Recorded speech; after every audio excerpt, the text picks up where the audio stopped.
97 বছর বয়স। পুলিশকে দেখেছি পরাধীন ভারতবর্ষ থেকে। 1953 সালে চাকরি করেছেন। সারা বছরে একটা মার্ডার, কোনো বছর একটা মার্ডারও হয়নি। 70-এর দশক, কি এক্সপিরিয়েন্স? নকশালরা তো অত্যাচারী কাউকে মারেনি, কাদেরকে মেরেছে? নিরীহ ট্রাফিক কনস্টেবল তাকে মেরেছে। কি করেছেন? তারা এনকাউন্টারে মারা গেছে, রাইট অর রং যাই হোক। তো ওরাও তো রাইট আর রং বিচার করেনি। ওরাও বিচার করেনি, পুলিশও বিচার করেনি। এতদিন চাকরি করেছেন, লালবাজারে ডিউটি করেছেন, বিভিন্ন অল ইন্ডিয়া লালবাজারে। লালবাজারে কি ভূত আছে? দেখেছেন ভূত? হ্যাঁ, দেখেছি।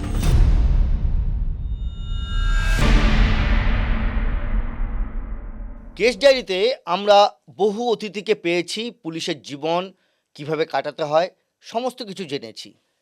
আজ এমন একটা সময়ের ঘটনা জানব যা অন্য রকম।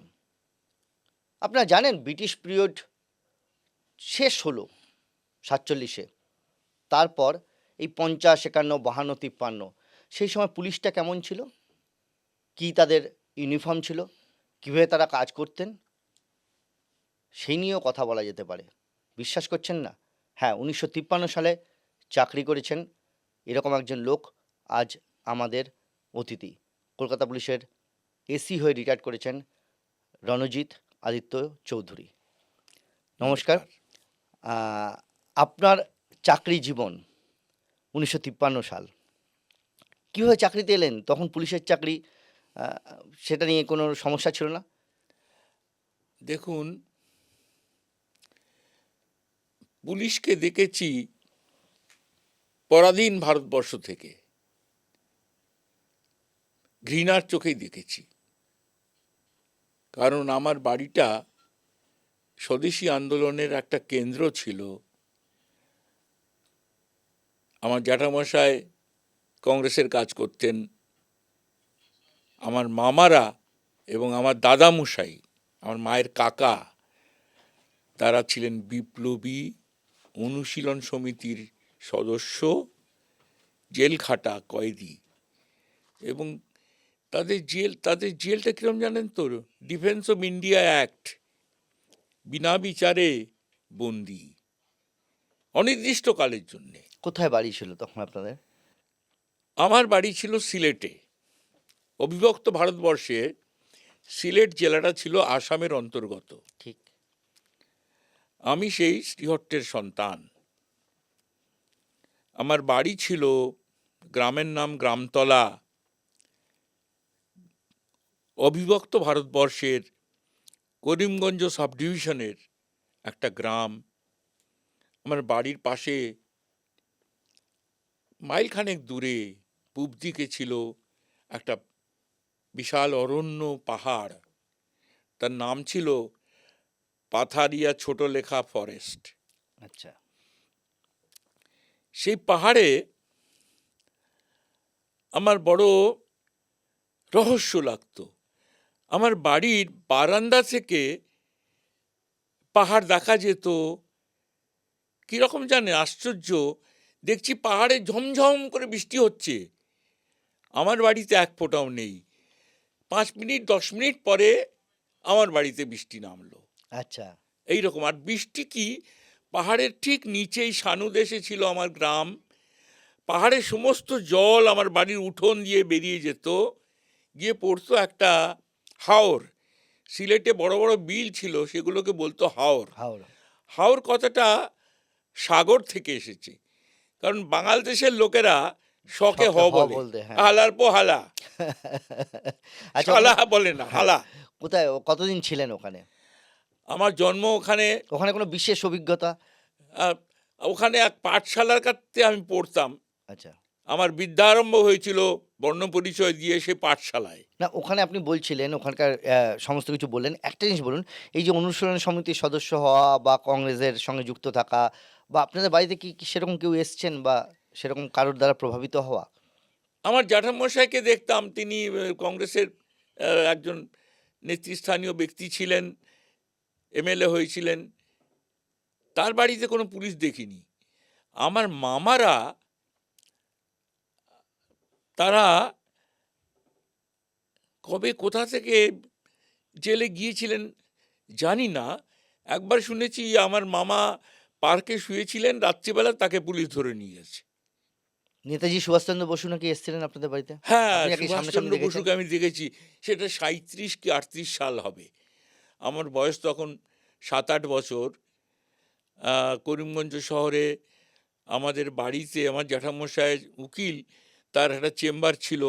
সেই চেম্বারে একটা ডেস্ক চেয়ার ছিল। সেখানে সুভাষ বসু এসে সেই চেয়ারে অর্ধ শায়িন হয়ে এরম করে ছিলেন বসে। আমি ওই ছোট ছেলে তার পাশে দাঁড়িয়েছিলাম। আর আমার মা, জেঠিমা, পিসিমারা ৩ দিন ধরে রান্না করেছেন, সুভাষ খাবে। আচ্ছা। সুভাষ খেয়েছিলেন আমাদের বাড়িতে। সে বিশ্বাস করবেন না, এত বড় একটা থালায় তাকে খেতে দেওয়া হয়েছিল। হুম। চারপাশে অনেকগুলো বাটি সাজানো ছিল। তিনি কি খেয়েছিলেন আমার মনে নেই, বলতে পারবো না। তবে তিনি খেয়েছিলেন এবং তারপরে আমাদের বাড়ি থেকে গিয়ে উনি নীলমণি স্কুলের মাঠে বক্তৃতা দিয়েছিলেন, আচ্ছা। এটুকু জানি। তারপর কলকাতায় চলে এলেন আপনি। তারপরে তো কলকাতায় চলে এলাম, পড়াশোনা করলেন। পড়াশুনো করলাম। চাকরিতে, পুলিশের চাকরিতে যাকে ঘৃণা করতেন যে ডিপার্টমেন্টকে, সেই চাকরিতে কবে জয়েন করলেন? কীরকম জানেন, মানে কিভাবে জয়েন করলেন? দেশভাগের পরে আমরা বড় দারিদ্র্যের মধ্যে ছিলাম, কঠিন সময় ছিল। তা একদিন সন্ধ্যেবেলা আমার এক আত্মীয় এসেছিলেন আমাদের কাছে। আমি তখন MA পড়ি, পরীক্ষার কয়েক মাস বাকি, ক্যালকাটা ইউনিভার্সিটি। কলকাতা বিশ্ববিদ্যালয়ে। তা বললেন যে পুলিশে লোক নেবে, তুমি একটা দরখাস্ত করে দাও না। তা আমার তখন দারিদ্র থেকে তো পুলিশের চাকরি ভালো, আর দেশ তো স্বাধীন হয়েছে, এখন তো ইংরেজের পুলিশ নেই, স্বাধীন দেশের পুলিশ, ক্ষতি কি? একজন আমাকে পরামর্শ দিয়েছিলেন, তিনি ছিলেন সুবিমল চন্দ্র রায়, ব্যারিস্টার, কলকাতা হাইকোর্টে। তিনি ডাক্তার BC রায়ের ভাইপো। আচ্ছা। রোল্যান্ড রোডে বাড়িতে আমি তার দুটি ছোট মেয়েকে পড়াতাম। সে কাজটা আমাকে করে দিয়েছিলেন বেলতলা স্কুলের একজন টিচার। তিনি রেণু চক্রবর্তীর সঙ্গে তার পরিচয় ছিল, এবং সুবিমলবাবু ছিলেন রেণু চক্রবর্তীর ভাই। আচ্ছা। সেই রেফারেন্সে আমি ওই বাড়িতে, উনি কি বলেছিলেন? তিনি বলেছেন তুমি ওখানে যাও, দুটি মেয়ে আছে, তুমি পড়াবে। না, এই যে চাকরির ক্ষেত্রে বলছিলেন, একজন আপনাকে অন্য কথা বলেছে। হ্যাঁ, সুবিমল রায়ের বাড়িতে আমি পড়াতাম, সেখানে বিধান রায় আসতেন, আচ্ছা। কিন্তু আমি তার সামনে কোনোদিন যাইনি। আমাকে সুবিমল রায় খুব ভালোবাসতেন। কীরকম, আমি ছাত্রীদের পড়াচ্ছি, উনি এসে ঢুকলেন ঘরে, মাস্টারমশাই ওইখানটা বলুন তো, বলে শেষের কবিতার আবৃত্তি করতে আরম্ভ করলেন। অন্যরকম ছিল তখন পরিবেশ। হ্যাঁ, উনি কি বলেছিলেন আপনার চাকরির ক্ষেত্রে? আমি তাকে জিজ্ঞেস করলাম যে পুলিশের চাকরির দরখাস্ত করেছি, আমি এটা নেব কিনা চিন্তা করছি। তিনি আমায় বললেন যে আপনার জীবনের কি উদ্দেশ্য? দেখুন, আমি ছোট কাল থেকে বড় হয়েছি একটা আদর্শ নিয়ে, ভেবেছি যে কিছু না হোক দেশের জন্য কিছু করব। আমাকে বললেন দেশের জন্য যদি কিছু করতে হয়, দেশের মানুষের জন্য যদি কিছু করতে হয়, পুলিশের কাজটা সবচেয়ে ভালো। কারণ এখানে যারা আর্তপীড়িত, অত্যাচারিত, তারাই আসবে আপনার কাছে বিচারের জন্যে, সাহায্যের জন্যে, আশ্রয়ের জন্যে। আপনি নির্দ্বিধায় জয়েন করুন, যদি আপনাকে ডাকে আপনি জয়েন করুন। তারপর আপনাকে ডাক পড়লো? তারপরে আমার ডাক পড়লো, ইন্টারভিউ হলো। ইন্টারভিউ কারা নিলেন, ব্রিটিশরা না? না, তখন তো ব্রিটিশ অফিসার কেউ নেই, মানে সিনিয়র র্যাঙ্কে ব্রিটিশ অফিসার কেউ ছিল না, সার্জেন্ট, ইন্সপেক্টর এরা ছিল। হরিসাধন ঘোষ চৌধুরী, PK সেন, এরা সব আমার ইন্টারভিউ করেছিলেন। তারপর জয়েন করলেন? তারপর জয়েন করলাম। কি ইউনিফর্ম ছিল তখন? খাকি ছিল? না, আমাদের ট্রেনিংয়ের সময় খাকি ছিল, খাকি শর্ট, খাকি হাফ শার্ট ট্রেনিং পিরিয়ডে।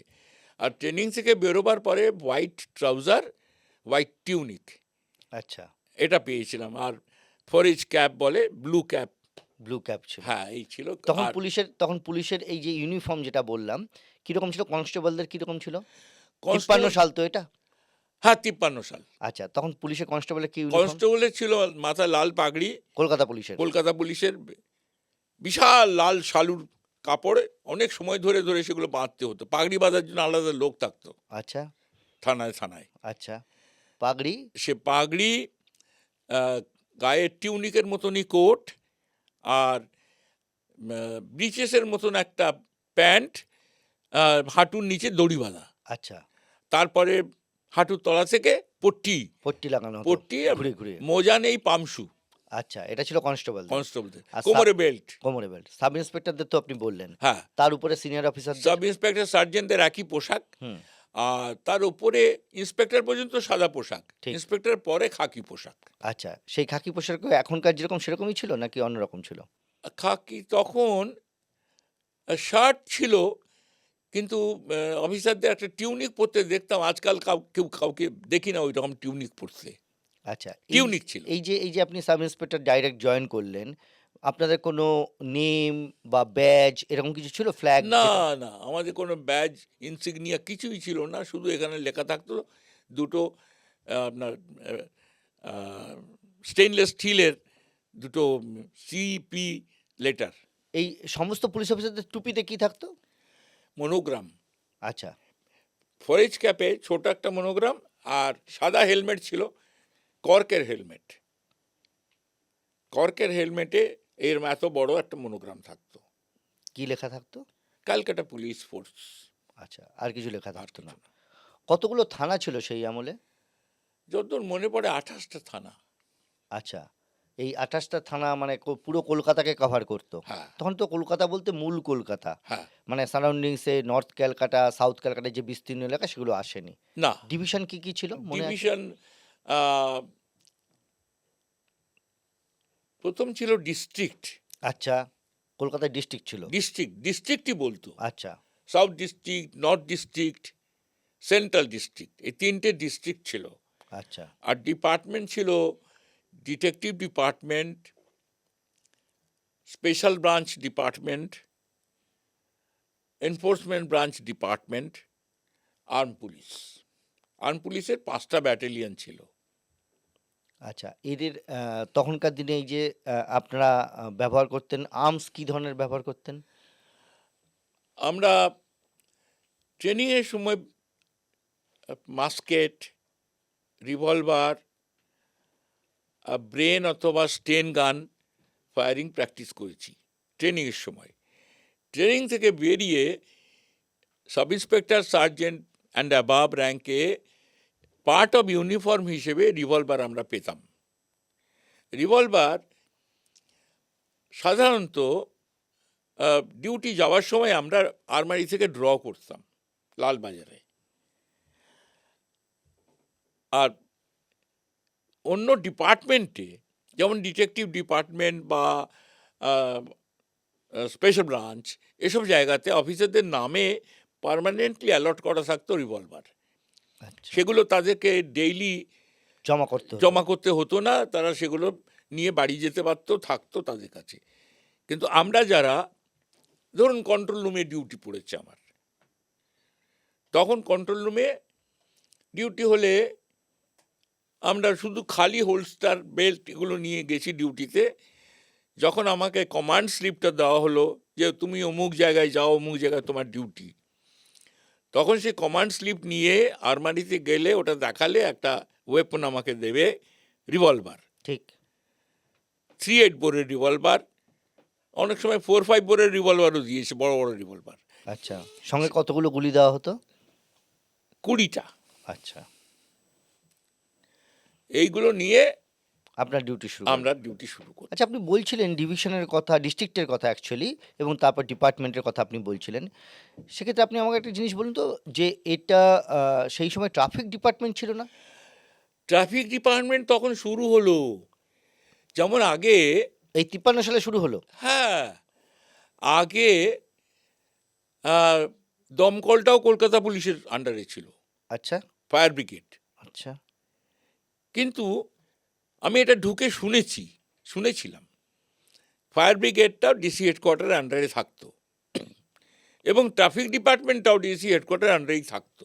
আচ্ছা, একজন ইন্সপেক্টর বা অ্যাসিস্ট্যান্ট কমিশনার কাজটা দেখতেন।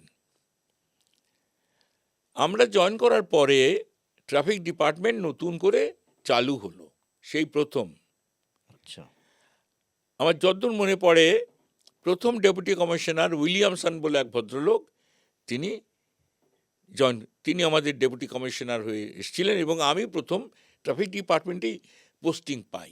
আচ্ছা। তার মানে তখন বেশ কিছু সাহেব ছিলেন তখনও হ্যাঁ, কলকাতা সাহেব পুলিশে? ছিলেন আচ্ছা, এরকম কতজনকে পেয়েছেন মোটামুটিভাবে? অনেক, 25, 30, 50 জন তো নিশ্চয়ই ছিল।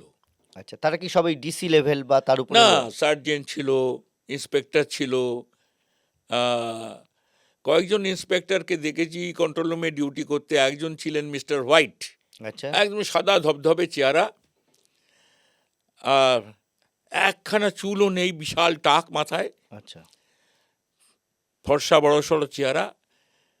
মিস্টার হোয়াইট, শুনেছিলাম তার বাড়ি ছিল আইল অফ হোয়াইট, ইংলিশ চ্যানেল একটা দ্বীপ, এবং তখনই শুনেছিলাম তিনি চলে যাচ্ছেন।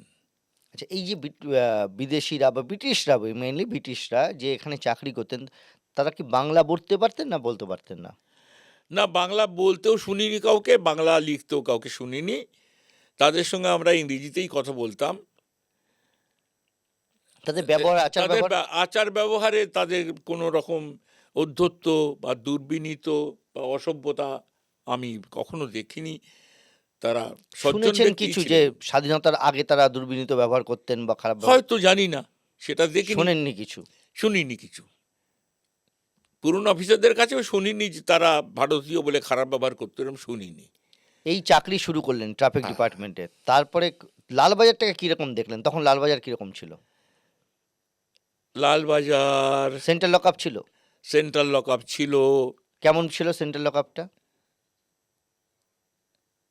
সেন্ট্রাল লকআপটা আমার মানে আমি যতদিন চাকরিতে ছিলাম একই রকম ছিল, কোনো পরিবর্তন হয়েছে বলে আমার মনে হয় না। এটা নিয়ে একটা ভয়ঙ্কর সবার কথা আছে যে সেন্ট্রাল লকআপটা কি ভয়ঙ্কর, সেরকম কোনো ব্যাপার আছে? না, না, সেন্ট্রাল লকআপে আমি যতটুকু জানি খাওয়া দাওয়া ভালোই হয়, ভালো দেয়, এবং অ্যাকোমোডেশন সুন্দর, বড় হল ঘর, তার মধ্যে কয়েদিরা থাকে একসঙ্গে। একটা হল ঘরের মধ্যে 4-6 জন কয়েদি থাকতে পারে, এবং হল ঘরের ভেতরে ল্যাট্রিন আছে, জল আছে, সব আছে, কম্বল আছে। বিছনাপত্তর নেই, কিন্তু কম্বল। আচ্ছা, একটা জিনিস বলুন, সেই সময় নাকি লালবাজারের উপরেই সমস্ত সিনিয়র অফিসাররা থাকতেন? হ্যাঁ, লালবাজারের মধ্যে কোয়ার্টার তখনও ছিল বেশ, আহ, যেটা কমিশনারের বিল্ডিং, সে তার তার 4 তলার উপরে তো আপনার ডিসি, ডিডি এবং ডিসি হেডকোয়ার্টার দুজন থাকতেন। আচ্ছা, আর যে বিল্ডিংটার মধ্যে আপনার এখন কন্ট্রোল রুম রয়েছে, হুম, মানে ঠিক উল্টো দিকের? ঠিক উল্টো দিকের বিল্ডিং, সেখানে আহ, আমি আগের কথা মনে নেই, কিন্তু ওইখানে একটা কোয়ার্টারে রুনু গুহ নিয়োগী থাকতেন। আচ্ছা, অন্য কারোর কথা আমার মনে নেই, কিন্তু রুনু গুহ নিয়োগী থাকতেন, তার কোয়ার্টারেও আমি গেছি।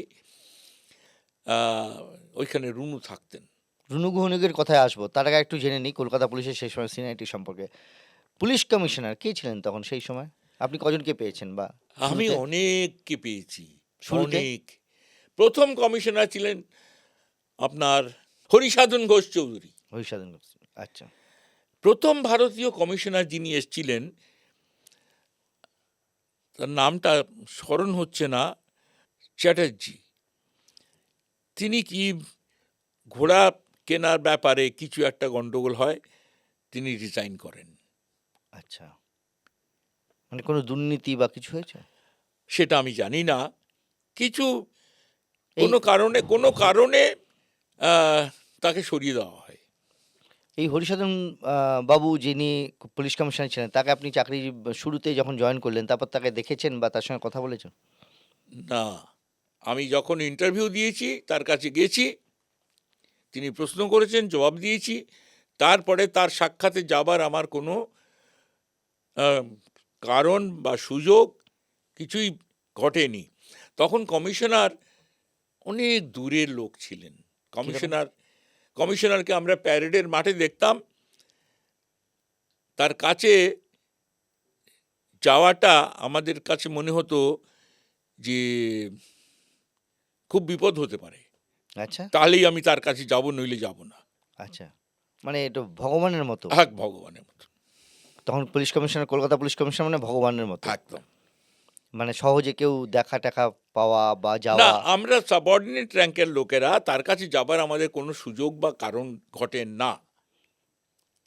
হায়ারার্কি কেমন ছিল? হায়ারার্কি, পুলিশ কমিশনার এবং পুলিশ কমিশনার পরেই ছিলেন ডিসি হেডকোয়ার্টার্স। তিনি কমিশনারের সব কাজকর্মগুলো দেখতেন। এবং ক্যালকাটা পুলিশ অ্যাক্টে ছিল যে commissioner police includes all deputy commissioners. Commissioner Police includes Deputy Commissioners. DC Headquarter and all other commissioners include the Commissioner Police. মানে ডিসির অর্ডারটা কমিশনার অর্ডার। আচ্ছা, ম্যাজিস্ট্রিয়াল পাওয়ারও তো ছিল কম। হ্যাঁ, তখন ডিসিরা সবাই ম্যাজিস্ট্রেট ছিলেন, আইপি, জেপি, এবং তাদের অনেকেই ছিলেন আইপি, মানে ইন্ডিয়ান পুলিশ বা ইম্পিরিয়াল পুলিশ, ব্রিটিশ অ্যাপয়েন্টি। আচ্ছা তাদের অ্যাপয়েন্টমেন্ট হতো তো secretary of state for India. আচ্ছা, লাস্ট সেক্রেটারি বোধহয় আমিরই ছিলেন, তারপরে কেউ ছিলেন কি আমার মনে নেই। তো এই এই এই এই ছিল তখন কলকাতা পুলিশের কাঠামো। কলকাতা পুলিশের অন্যান্য উইংস তখন সেরকমভাবে কিছু ছিল না।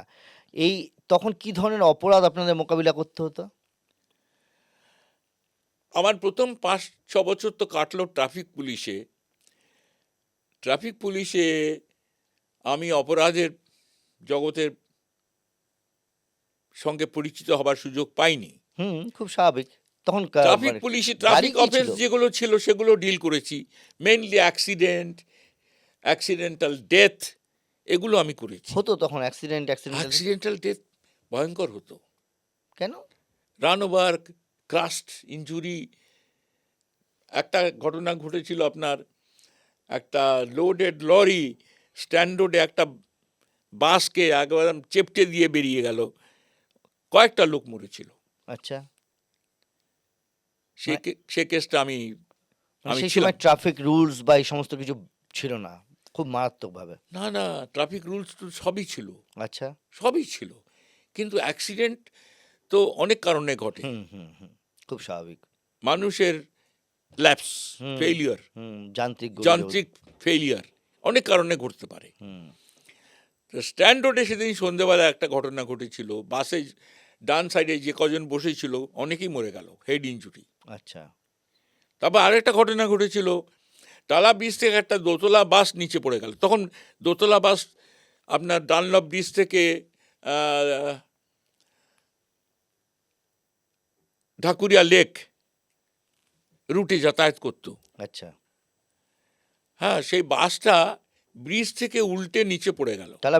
টালা ব্রিজ থেকে দোতলা বাস, একদম চাকাগুলো ওপরে, নিচে তো রেল লাইন ওই জায়গাটা। হ্যাঁ, ওই জায়গাটায় পড়লো।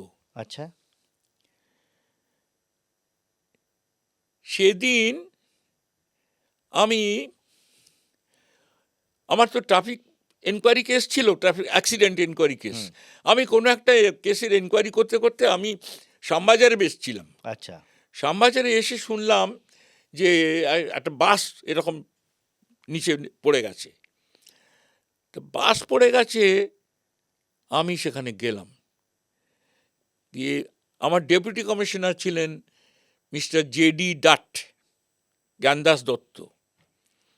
তিনি নিচে একদম ফিল্ডে দাঁড়িয়ে তদারকি করছেন, ইনজিওর্ড লোকজন তাদের সরানো হচ্ছে, তদন্ত হচ্ছে, ফেটাল স্কোয়াডের অফিসাররা সব এসেছে। আমি ডিসিকে গিয়ে স্যালুট করে বললাম, স্যার আমি খবর পেয়ে আমি এসছি। তিনি খুব খুশি হলেন যে আমি ইনিশিয়েটিভ নিয়ে নিজের থেকে সাহায্য করতে এগিয়ে এসছি। পরের দিন তিনি আমাকে খুব প্রশংসা করলেন অফিসে। এবং আমাকে ফেটাল টিম স্কোয়াডের মধ্যে ইনক্লুড করে নিলেন। আচ্ছা, তখন ফেটাল স্কোয়াড তৈরি হয়ে গিয়েছে। হ্যাঁ, তার কিছুদিন আগেই তৈরি হয়েছে। আচ্ছা, তো এই ট্রাফিকের এইগুলো করতে করতে এরপরে আপনার কি থানায় পোস্টিং হলো বা বিভিন্ন জায়গায়? ট্রাফিকের কাজ যখন শেষ হয়ে গেল, আমার ৫ বছর অতিক্রান্ত, তখন আমার পোস্টিং হলো ডিটেকটিভ ডিপার্টমেন্টে। আচ্ছা। ডিটেকটিভ ডিপার্টমেন্টে ডেপুটি কমিশনার ছিলেন গোলক মজুমদার। তা আমি সাদা পোশাকেই রিপোর্ট করলাম গিয়ে তার কাছে, তার ঘরে গিয়ে অ্যাটেনশনে দাঁড়িয়ে উইশ করলাম। যে রিজার্ভ অফিসার তিনি আমাদের নিয়ে গেলেন, আমাকে দেখে বললেন, you report to OC brothel. OC brothel তখন এই পোস্ট ছিল? মানে কলকাতা যত পতিতালয় আছে সেগুলো দেখাশোনা করার জন্য একটা টিম। আচ্ছা। সেইখানে আমার পোস্টিং হলো, আমার অফিসার ইনচার্জ ছিলেন একজন বয়স্ক ইন্সপেক্টর ক্ষিতীশ মুখার্জি। আচ্ছা, আমি তার কাছে রিপোর্ট করলাম। তিনি ওসি ব্রথেল? তিনি ওসি ব্রথেল। গোলকবাবু কয়েকদিন পরেই আমার ইউনিটের সেকশনের হুম। নামটা পাল্টে দিলেন। পাল্টে ওটা হলো ইমোরাল ট্রাফিক সেকশন। আচ্ছা। ও হ্যাঁ, পরবর্তীকালে এখন তো ইমোরাল ট্রাফিক সেকশন। আগে কলকাতায় ছিল গুন্ডা সেকশন, এখন গুন্ডা সেকশন নেই, উঠে গেছে না, বহুদিন। এআরএস যেটা পরবর্তীকালে অ্যান্টি রাউডি হ্যাঁ, সেকশন হয়েছে। অ্যান্টি রাউডি পরে তৈরি হয়েছে। আচ্ছা আচ্ছা। তার আগেই ছিল একটা গুন্ডা অ্যাক্ট ছিল। হ্যাঁ, গুন্ডা অ্যাক্ট ছিল। গুন্ডা অ্যাক্ট ছিল ব্রিটিশ আমলে। ঠিক তখন গুন্ডাদেরকে এক্সপেল করতো, শহরে ঢুকতে পারবে না। ঠিক। আরও কিছু হয়তো ছিল, আমি ভুলে গেছি গুন্ডা অ্যাক্টের কথা। হুম। কিন্তু গুন্ডা অ্যাক্ট ছিল, সেই গুন্ডা অ্যাক্টটাকে এনফোর্স করার জন্য গুন্ডা ডিপার্টমেন্ট ছিল একটা। আচ্ছা, তারপরে আপনি তারা ইমোরাল ওই গুন্ডাদের ধরে ধরে কলকাতা থেকে বার করতো। কলকাতার বাইরে রাজ্যের যে কোনো জায়গায়? যেখানে ইচ্ছে যা, কলকাতায় কলকাতায় থাকতে থাকতে পারবি হবে না। না। আচ্ছা। কলকাতায় থাকতে পারবি না, মানে কলকাতায় ঢুকলেই ধরবে? ধরে নেবে। আচ্ছা। সেই গুন্ডা অ্যাক্ট তো অ্যাবলিস্ট। কলকাতা পুলিশ যেহেতু কলকাতা থেকে বার করে দেওয়াই হচ্ছে কলকাতা পুলিশের কাজ ছিল, তাতে বেঙ্গল পুলিশের এলাকায় গিয়ে যা ইচ্ছা যেই করবে। যা ইচ্ছে কর, কলকাতায় থাকতে পারবি না। এটা ব্রিটিশ অ্যাক্ট ছিল। ঠিক ঠিক ঠিক। তারপরে স্বাধীনতার পরে এটা আনকনস্টিটিউশনাল আইন, ইংরেজির তৈরি আইন। ঠিক। তখন তো কনস্টিটিউশন ছিল না, ঠিক। ওটা অ্যাবলিস্ট হয়ে গেল। আচ্ছা, তো এই এরপর ইমোরাল ট্রাফিক একটা কথা। ব্রথেলটাও ওই ব্রিটিশদেরই দেওয়া নাম। হুম। সেই জন্য স্বাধীনতার বদলাম। পরে নতুন গভর্নমেন্ট আসলো, হলো গোলকবাবু। আর গোলকবাবু ছিলেন ইংরেজি সাহিত্যের অধ্যাপক। আচ্ছা, তিনি পুলিশে কি করতে? তিনি ইংরেজি সাহিত্য থেকে পুলিশে এলেন। হ্যাঁ, তার মুখে, তার কাছে রিপোর্ট করতে গেছি, তিনি আবৃত্তি করছেন লন্ডন ব্রিজ কবিতাটা। আচ্ছা, ভাবা যায় না। লিফটার টেন্ডারলি টেকার উইথ কেয়ার, ভুলে গেছি আমি, এই লাইন মনে আছে। যথেষ্ট, এতদিন মনে রেখেছেন, এটাই অনেক। তো এই ইমোরাল ট্রাফিকটা একটা কাজ করার পর তারপর তখন কি করতে হতো এখানে, এই সেকশনে? এই সেকশনে অফিসার ইনচার্জ, আমি নিজে থেকে কোথাও যাইনি। আচ্ছা। অফিসার ইনচার্জ আমাকে বললেন, চলো রেড করব। কেন রেড কেন? ব্রথেলে যদি কোনো অল্প বয়সী মেয়ে থাকে, বিলো 18? হ্যাঁ, অল্প বয়সী মেয়ে, তারপর চুরি করে এনে ব্রথেলে ঢুকিয়ে দিয়েছে, বিক্রি করে দিয়েছে? বিক্রি করা, এবং এরকম বিক্রি করা কেস কয়েকটা আমাকে আমার ওসি দিয়েছিলেন করতে, আমি সেগুলো করেছিলাম। এটা করলেন ইমোরাল ট্রাফিকিং অ্যাক্টে। তো তখন তো ব্রথেল আইন ছিল, যাই হোক উঠে গেল। এরপর কোন ডিপার্টমেন্টে গেলেন? এই ডিটেকটিভ ডিপার্টমেন্টই থাকলেন? ডিটেকটিভ ডিপার্টমেন্টে কিছুদিন থাকার পরে আমার বদলি হলো পুলিশ স্টেশনে। আচ্ছা, কোন police station? Jorabagan police station. আচ্ছা, এটা তার মানে কত সাল? খুব সম্ভব 1962। 62, ঠিক 60-এর দশকের শুরুতে। সেখানে থানার কি এক্সপিরিয়েন্স? থানা কেমন ছিল তখন, জোড়াবাগান থানা? আমার খুব ভালো লাগতো। বিশাল বিল্ডিং ছিল। আচ্ছা। ওই বিল্ডিংটা ছিল ডাফ সাহেবের প্রতিষ্ঠিত জেনারেল অ্যাসেম্বলিজ ইনস্টিটিউশন। একটা ইতিহাস বলি। আমি থানায় বসে আছি,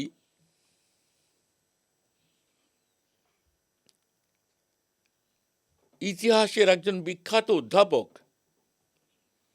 কিরণ চৌধুরী,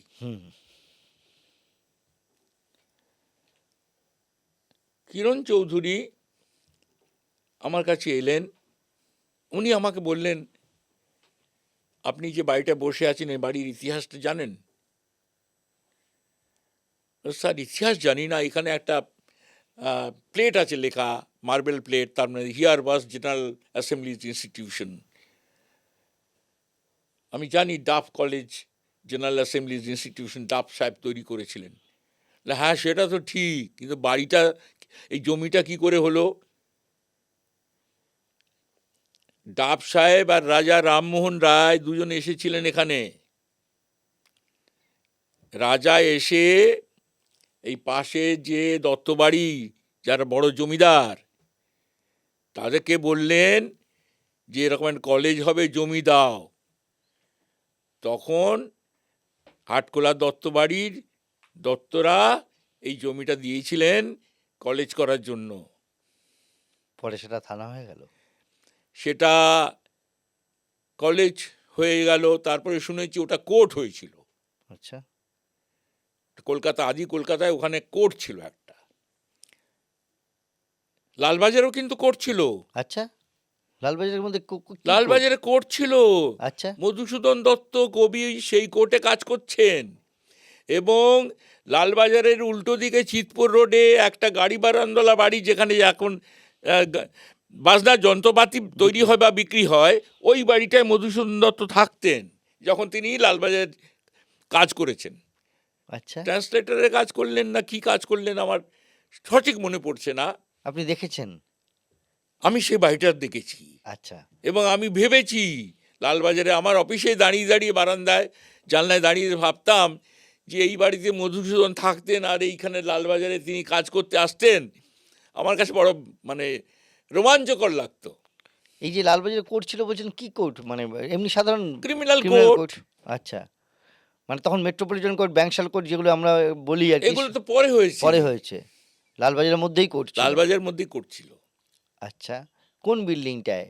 কোন বিল্ডিংটায় কোর্ট বসতো আমি জানি না সেটা। আচ্ছা, একটা তো ঢুকেই প্রথমে কমিশনারের বিল্ডিং, তারপর নিশ্চয়ই কমিশনের বিল্ডিং নয়। আরে লেফট হ্যান্ড সাইডে ডিডি বিল্ডিং, হ্যাঁ, সোজা কন্ট্রোল রুম, আর এখন রাইট হ্যান্ড না, সাইডে তারপরে সম্ভবত ওই আপনার উত্তর দিকে যে বিল্ডিংটা, মানে কমিশনের বাড়ির ঠিক উল্টো দিকে যে বাড়িটা, লেফট হ্যান্ড সাইডে, ওটা 1911 সালে তৈরি। আচ্ছা, আমার যতদূর মনে পড়ে। আচ্ছা, তা মধুসূদন তো তার আগে ছিলেন। তার আগে ছিলেন। হয়তো ওইখানটাই কোনো বাড়ি ছিল যেখানটায় কোর্ট বসতো, সে বাড়িটা ভেঙে দেওয়া হয়েছে। ঠিক। তো এই জোড়াবাগান থানায় কাজ করলেন, এরকম যখন থানায় কাজ করছেন তখন কি কি এক্সপিরিয়েন্স একটু অন্যরকম হলো? থানায় আমার কাজটা খুব ভালো লাগতো।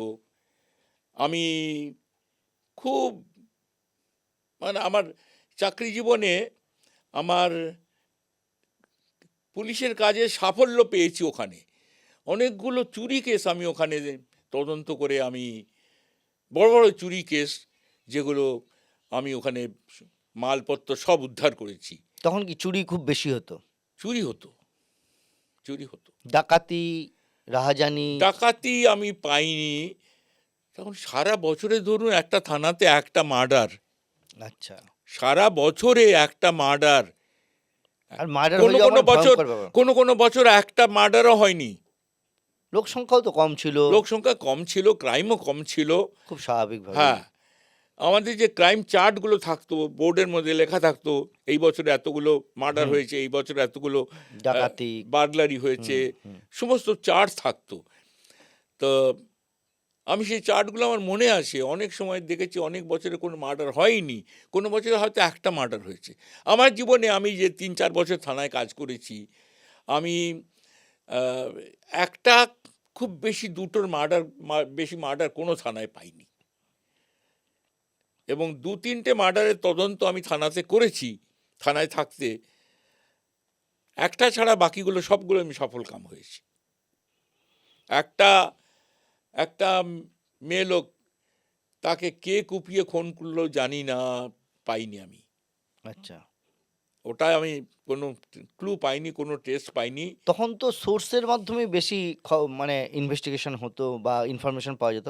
চুরি কেসগুলো সোর্স ছাড়া বার করা যায় না। মার্ডার কেস আমার অভিজ্ঞতা মতো যে খুন করে সে ক্লু রেখে যায়, সে কোনো না কোনো চিহ্ন রেখে যাবে, তার ট্রেস থাকবে। সেইগুলো ভালো করে লক্ষ্য করলে, দেখলে ক্রিমিনালকে আইডেন্টিফাই করা সম্ভব হয়। তখন তো ফরেনসিক বা হ্যাঁ, ওই হ্যাঁ, ধরনের সুবিধা পাওয়া যেত সবকিছু। হ্যাঁ, পোস্টমর্টম থেকে কিছু ইনফরমেশন পাওয়া। হ্যাঁ। ফরেন্সিক সায়েন্স ল্যাবরেটরি, তখন ফরেন্সিক প্রফেসর ছিলেন, আপনার ফরেন্সিক ডিপার্টমেন্ট ছিল, আমরা ফরেন্সিকের টেস্ট করতে পাঠাতাম। আচ্ছা, ফরেন্সিকের সাহায্যটা বেশি নিয়েছি ট্রাফিক পুলিশে, আবার মার্ডার কেসেও নিয়েছি। যেখানে যেমন প্রয়োজন হ্যাঁ, পড়েছে। হ্যাঁ। এই কথাগুলো বলছেন, থানার এক্সপিরিয়েন্স হচ্ছে, সমস্ত কিছু। তার মধ্যে আপনি একটা কথা শুরুতে বলেছিলেন, রুনু গুহ নিয়োগের কথা। ৭০-এর দশক, কি এক্সপিরিয়েন্স? প্রথমে কি এক্সপিরিয়েন্স শুনবো, তারপর রুনু গুহ নিয়োগের কথা শুনবো। শুনুন, রুনুর কাছে আমরা সবাই কৃতজ্ঞ। কেন? রুনু না থাকলে কলকাতায় বাস করা সম্ভব হতো না। কি বলছেন আপনি? হ্যাঁ, রুনু গুহ নিয়োগে কি আপনার জুনিয়র না সিনিয়র? আমার জুনিয়র, 5 বছরের জুনিয়র। সে আমাকে দাদা বলে সম্মান করত, কিন্তু তার ক্ষমতা, তার দক্ষতা অতুলনীয়। কি বলছেন? সবাই তো, অনেকেই আছে যারা আ আ রুনু গুহ নিয়োগের সম্পর্কে অন্য কথা বলেন। শুনুন, মানুষের দোষও থাকে, গুণও থাকে। তার মানে রুনু সাদা, আমি রুনু কালো গুণের ঠিক? কথা বলছি। রুনুর মতন দক্ষ পুলিশ অফিসার বিরল। সাদা দিকটা বললেন, কালো দিকটা? কালো দিকটা আমি বেশি কিছু জানি না, তবে কানাঘুষা যেটুকু কানে এসছে,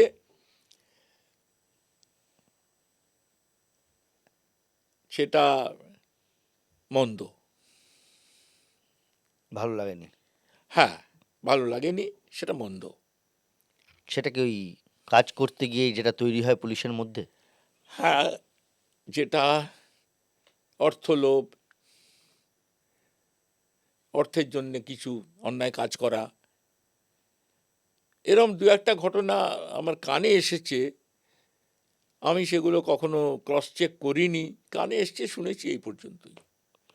যখন এই নকশাল আন্দোলন চলছে, ৭১ সালে রাজ্যে ৭২১ জনকে মেরেছে নকশালরা, এরকম একটা হিসেব রুনু গুহ নিয়োগী তার বইতে দিয়েছেন।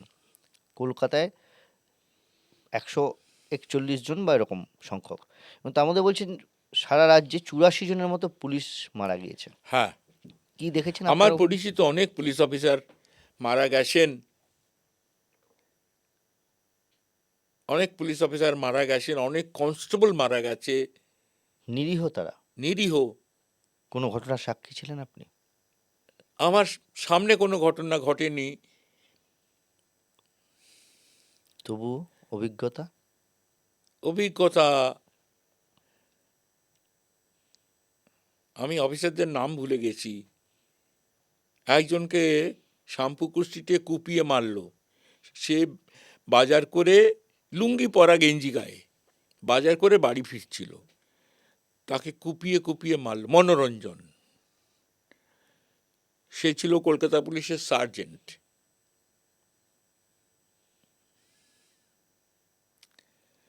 মনোরঞ্জনকে যারা খুন করেছিল, ঘটনাচক্রে আমি নাম মনে নেই আমার, তাদের একজন কি দুজন এনকাউন্টারে মারা যায়, যারা মনোরঞ্জনকে মেরেছিল। ঠিক।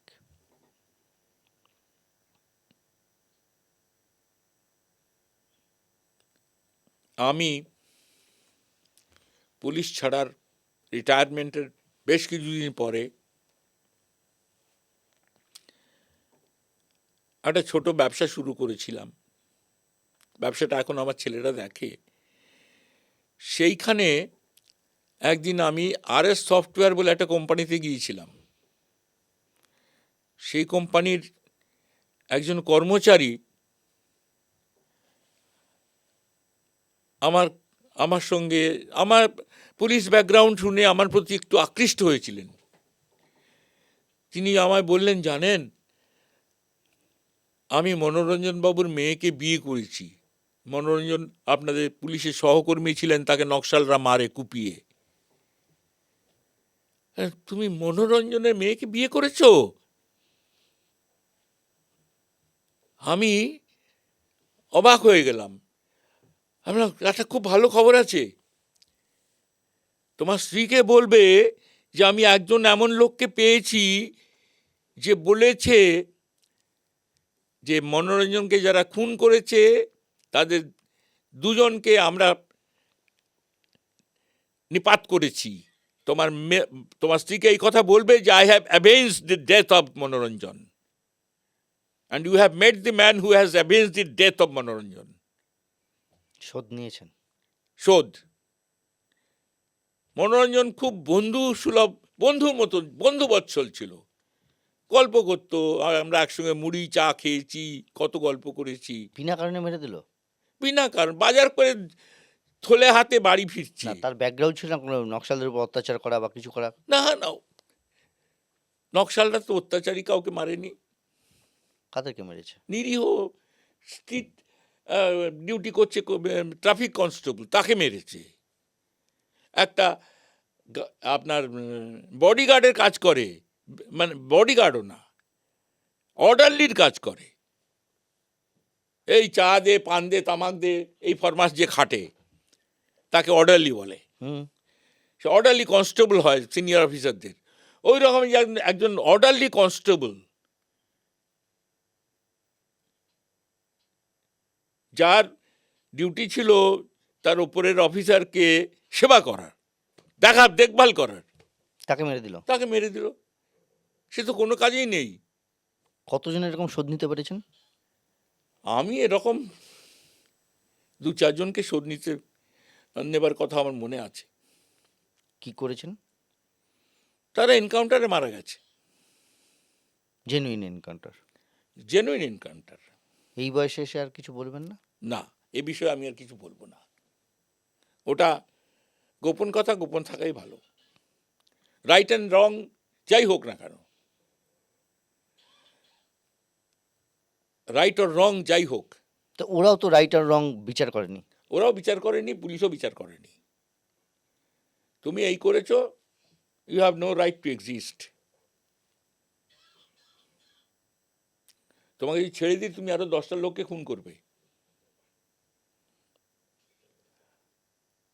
আমি যখন ডিউটি যেতাম, আমার স্ত্রী জানলায় দাঁড়িয়ে থাকতেন। আমাকে একদিন বললেন, আমি দাঁড়িয়ে থাকি, চোখের জল ফেলি, ভাবি আর বোধহয় দেখা হবে না।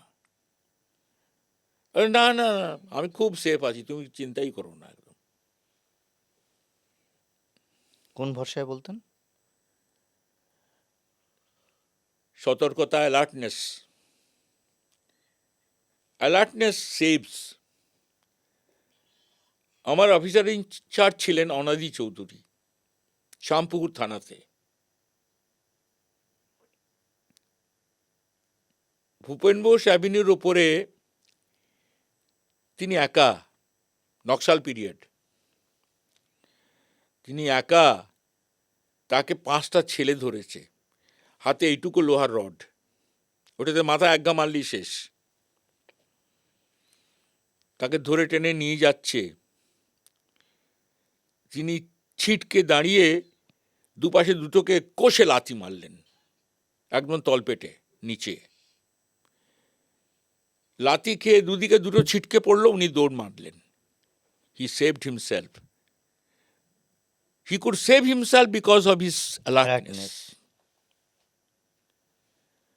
আমরা কখনো ওই সময়টা একা রাস্তায় হাঁটতাম না, গাড়ি ছাড়া রাস্তায় চলতাম না। তখনও বোমা বেরোয়নি, পিস্তলের ব্যবহার খুব অল্পই। নকশালদের হাতিয়ার ছিল চাকু, ছোরা, এগুলো, ভোজালি, না, কিন্তু ড্যাগার, 71 সালে তো ব্যাপক কলকাতায় বোমাবাজি হতো। বোমা। কিন্তু পিস্তল টিস্তল, বোমা সেগুলো মানে ক্রুড বোমা, অনেক পাওয়ারলেস। পাওয়ারলেস। আমার মনে আছে এক জায়গা থেকে তো এরকম এত বোমা বার করলাম, হুম। 200-300 বোমা, আচ্ছা। এরকম কত বোমা। ওগুলো পেটও বলতো হুম। ভয় পাননি? না, ভয় পাইনি, সতর্ক থেকেছি। এই বোমাগুলো নাকি পুলিশের গাড়িতে ছুটতো, পুলিশের হ্যাঁ, গাড়ি, পুলিশের ইনজিওর্ড পুলিশের হয়েছে গাড়িতে অনেকে। অনেক ছুঁড়েছে, অনেক ছুঁড়েছে। এরকম মুখোমুখি হ্যাঁ, হয়েছেন কোনোদিন? হ্যাঁ, মুখোমুখি হয়েছে। আমার গাড়িতে ছুঁড়েছে, আমার গাড়িতে গুলি করেছে, হয়েছে। আমার গাড়িতে বোমা মেরেছে, হয়েছে। মৃত্যু ভয় পান?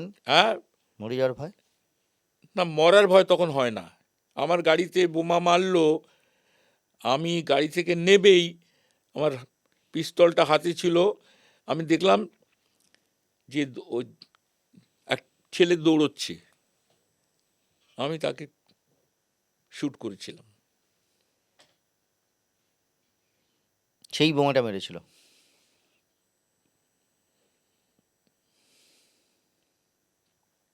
আফসোস নেই তো কোনো? না, আফসোস নেই, আফসোস নেই। আবার আফসোস হয়, বাঁচালে বাঁচাতে পারতাম। ওই বয়সে, ওই কি বয়সে হয় ওই জানেন, ভাবনা আসছে? কি হয় জানেন, প্রতিহিংসা আমাকে মারবে, প্রতিহিংসার এবং ক্রোধ মানুষকে গ্রাস করে ফেলে, শুভবুদ্ধি নষ্ট হয়ে যায়। আমাদের অনেক ক্ষেত্রেই এরম ঘটনা ঘটেছে, কিন্তু কি করব, অ্যাজ এ হিউম্যান বিইং আমি তো ইনকেপেবল।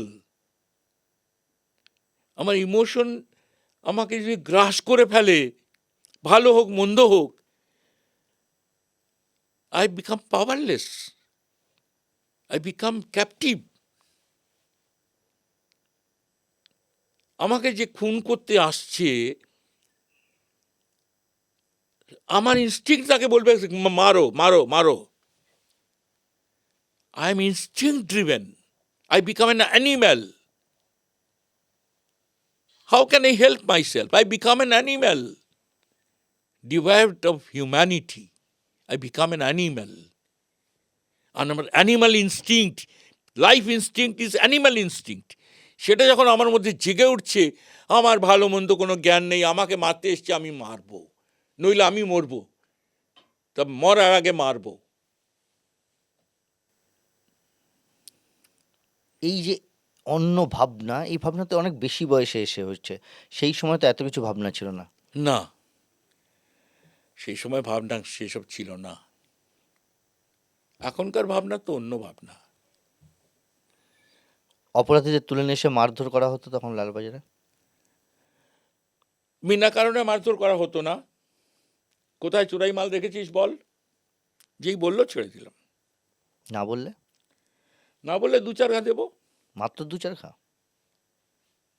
হ্যাঁ, 2-4 ঘাই, সেই 2-4 ঘাই যথেষ্ট। বিরাট নাকি ওখানে 3rd ডিগ্রির ব্যবস্থা ছিল, বস্তার মধ্যে ঢুকিয়ে। না, বস্তা টস্তা কিছু না, ওসব গল্প কথা? ওসব গল্প কথা। কি হতো তাহলে? আমরা বস্তা টস্তা বেঁধে মারিনি তো। মারার কাজটা যদি মারতে হয় কাউকে, হুম। আমি নিজের হাতে মারবো, মেজার, আচ্ছা। যাতে চোট না লাগে, কোথাও দাগ না পড়ে। কারণ কোর্টে প্রোডাকশন দিলে সমস্যা হবে। হ্যাঁ, নিশ্চয়ই বিপদ হবে, কিন্তু আমি যদি লাঠিটা অন্য কাউকে দিয়ে বলি মার, সে তো মেরেই ফেলবে, এলোপাতাড়ি মারবে। সে তো যেখানে ইচ্ছে মারবে। এই রুনুবাবুর বইতে লেখা আছে নাকি আতিথেয়তা করা হতো লালবাজারে। সে আতিথেয়তাটা কি? এটাই হয়তো আতিথেয়তা। আদর করে ভালোবেসে। না, এই যে দাগ পড়বে আবার না বলছেন। আবার বসিয়েও রাখা হতো তো। আচ্ছা, কিরকম? মানে শাস্তি এইগুলো কিরকম একটু যদি বলেন, যতটা বলা সম্ভব। এখন নতুন করে আপনি বিপদে পড়বেন না। না না, বিপদে কিছু নেই। খাওয়া দাওয়া দেখাশুনো করা যেত, হতো। খাওয়া দাওয়া দেওয়া হতো, হ্যাঁ, মানে খাওয়া দাওয়া বলতে আতিথ্যতা বলছেন না? হ্যাঁ। আতিথ্যতা অন্য জিনিস। যতটা বলা সম্ভব বলুন না, কি আছে, বহু যুগ আগের ঘটনা, কেউ নেই আর এখন, কাউকে শাস্তি না, দেওয়ার কেউ জায়গা নেই, নেই, কেউ অপরাধীও নেই, নেই, কেউ নেই, সেই পুলিশ অফিসাররাও আর নেই। কেউ নেই, আপনি লিভিং লিজেন্ড হয়ে বসে আছেন কেউ নেই। এত বছরের ইতিহাস। তো একটু হ্যাঁ, বলুন কিভাবে লালবাজার তখন কি শাস্তি দেওয়া হতো, কিভাবে কি করা হতো, নাকি উল্টো করে নাকি ঝুলিয়ে মারা হতো? হ্যাঁ, উল্টো করে ঝুলিয়ে মারাটা খুব সহজ। আচ্ছা, না সব কথা বলে দিত হ্যাঁ, অনেক সময় কিছুই করতে হতো না জানেন। ভয়ে? স্যার মারবেন না, আমি সব বলে দিচ্ছি। বল, খাতা নিলাম, লিখ। একটা থাপড়ও মারতে হয়নি। আবার যদি কাউকে মারতে হয়, কেউ মিথ্যে কথা বলে যাচ্ছে, ঘোরাচ্ছে? না ঘোরাচ্ছে না, অনেক অনেক হার্ডেন্ড ক্রিমিনাল আছে, মার খেয়ে খেয়েও সত্য কথা বলে না। মার যত মারা হবে তত মিথ্যে কথা বলবে। হার্ড নাট, ভয়ঙ্কর। তাদেরকে নিয়ে মানে পুলিশকেই ক্লান্ত হয়ে থেমে যেতে হয়, যে একে দিয়ে কিছু হবে না, আর কিছু হবে না। মেরে মারলেই সে উল্টো মিথ্যে কথা হ্যাঁ, বলবে। 7টা একটার পর একটা। আর প্রত্যেকটা কথা তোমাকে ভেরিফাই করতে হবে তো। ঠিক। তোমার খাটনি বাড়াচ্ছে, তোমার 10 জায়গায় সার্চ করতে পাঠাচ্ছে, যেগুলো কোনো 10 ভ্যালু নেই। জায়গায় মাটি খুঁড়তে খোঁড়াতে হচ্ছে, বলে এইখানে রেখেছি, পুঁতে রেখেছি, তুমি খোঁড়ো। ভয়ঙ্কর পরিস্থিতি তৈরি হয়, মানে উল্টো ডাইভার্ট করে দেয় এমন ডাইভার্ট যাতে করে ইনভেস্টিগেশনে কিচ্ছু হবে কিচ্ছু না। হবে না, যত মারবে তত মিথ্যে কথা বলবে।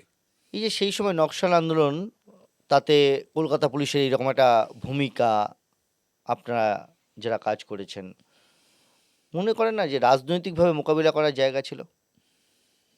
সেটা পুলিশকে দিয়ে মোকাবিলা করতে গিয়ে আরো বরঞ্চ খুন পাল্টা খুন, খুন পাল্টা খুন হয়েছে। এগুলো তো রাজনীতিক নেতাদেরই সৃষ্টি। নকশাল কারা ছিল, কারা তৈরি করলো? সেই সময় ক্রিমিনালরা কেমন ছিল? রবিনহুড ক্রিমিনাল না অ্যাকচুয়াল ভয়ঙ্কর ক্রিমিনাল? রবিনহুড ক্রিমিনাল দেখিনি আমি। ক্রিমিনাল ক্রিমিনালই হয়। ক্রিমিনালি নীচ মন, অত্যন্ত স্বার্থপর, হিংসুক।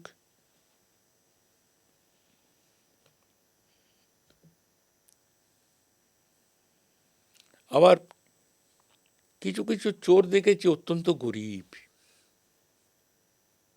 অভাবেই চুরি করে। অভাবেই চুরি করে, অত্যন্ত গরিব, খেতে পায় না। ধরে ছেড়েছেন? ছেড়ে দিইনি কাউকে, ছেড়ে দিয়েছি বলে তো মনে পড়ে না। অনেককে ভালো হওয়ার জন্যে পরামর্শ দিয়েছি, কখনো কখনো অর্থ সাহায্যও করেছি, তার লাভ হয়নি কিছু। তখন সেটা স্বভাবে পরিণত হয়েছে। তারপরে কি জানেন,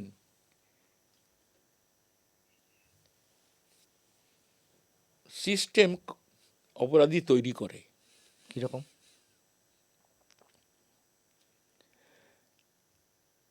একটা খারাপ লোক খারাপ কাজ করা ছেড়ে দিয়েছে, কিন্তু যেহেতু তার খাতায় নাম আছে বা ছবি আছে, তাকে যখনই পুলিশ দেখছে ধরে নিয়ে আসছে, নিয়ে এসে ঢুকিয়ে দিচ্ছে। যে কোনো অপরাধ করলেই? কোনো অপরাধ করেনি সে, হ্যাঁ, মানে যে কোনো অপরাধ ঘটেছে মনে করছি যুক্ত আছে বলে ধরে নিচ্ছি। যেহেতু ও দাগি দাগি, ঠিক।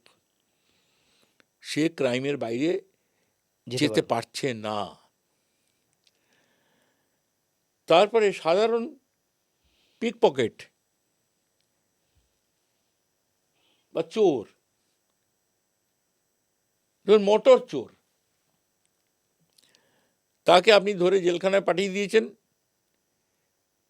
সে বেরিয়ে এলো ডাকাত হয়ে, অসাধারণ। সে বেরিয়ে এসে ডাকাতের দলে ঢুকলো, খুনি ডাকাতদের দলে ঢুকে গেল। মোটর চুরিটা অলমোস্ট ইনোসেন্ট ক্রাইম।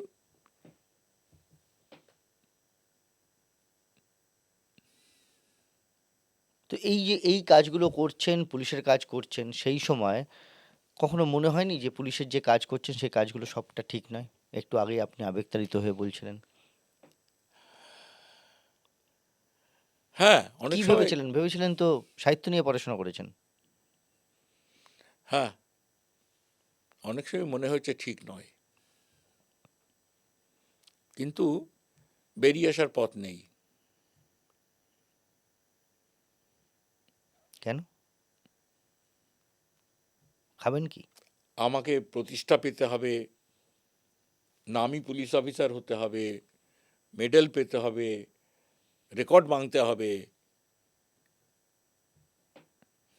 তারই ফল কি রুনু গুহ নিয়োগী?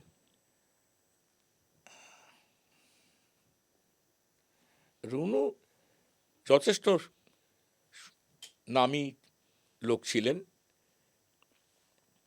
আর তিনি প্রাপ্য মর্যাদা যা সবই পেয়েছেন।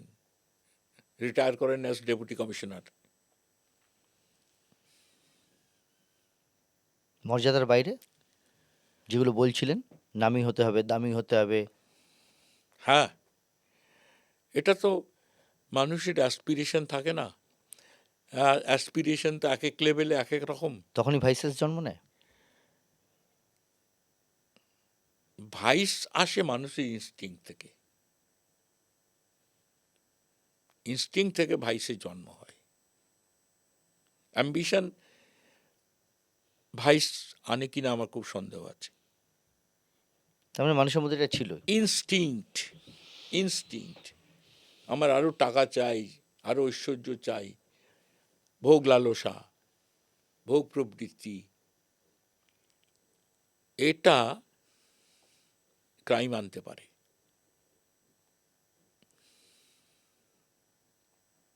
আপনার থেকে জুনিয়র 5 বছরের sub inspector Runu Guha Niyogi, direct sub inspector, আপনিও ডাইরেক্ট সাব ইন্সপেক্টর। উনি ডিসি হলেন, আপনি এসি অবধি গেলেন। কোনো জায়গায় মনে হয় যে আপনার যেটা প্রাপ্য ছিল পাননি? আমার প্রাপ্য আমি পাইনি। কেন বলছেন? আমি ফিট লোক ছিলাম না পুলিশের। নিজেকে নিজে সার্টিফাইড করছেন। কি ছিলেন আপনি? আমার ক্ষেত্র অন্য ছিল, আমার ভাগ্য আমাকে পুলিশে নিয়ে গেছে। কি ক্ষেত্র ছিল? কি হবেন ভেবেছিলেন? শিল্প সাহিত্য সংস্কৃতির জগতে থাকবো, এই আমার বাল্যকালের ইচ্ছা ছিল। পুলিশটা সঠিক নজর দিয়ে করতে পারেননি পুলিশের কাজটা। না, পুলিশের কাজে আমার সেই এটা ছিল না, সেই অ্যাপটিচিউডটা ছিল না। খারাপ লাগে? যে কারণে না, খারাপ লাগে না, যে কারণে আমার সহকর্মীরা পরে আমার কাছে স্বীকার করেছেন, তারা আজকে কেউ জীবিত নেই। আমার এখন বয়স 97,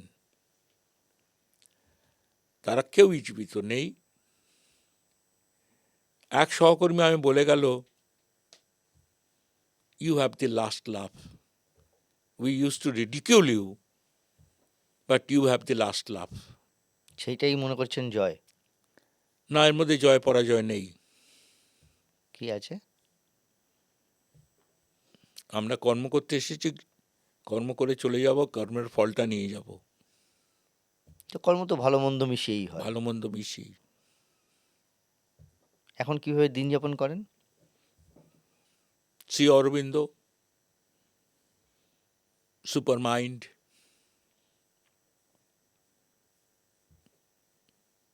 এই 97 ইয়ার্সেও এখন এতটা ফিট আছেন কি করে? কি সকাল থেকে উঠে কি করেন সেটাই জানতে চাইছি। একটু হাঁটাহাঁটি করি, খাওয়া দাওয়া?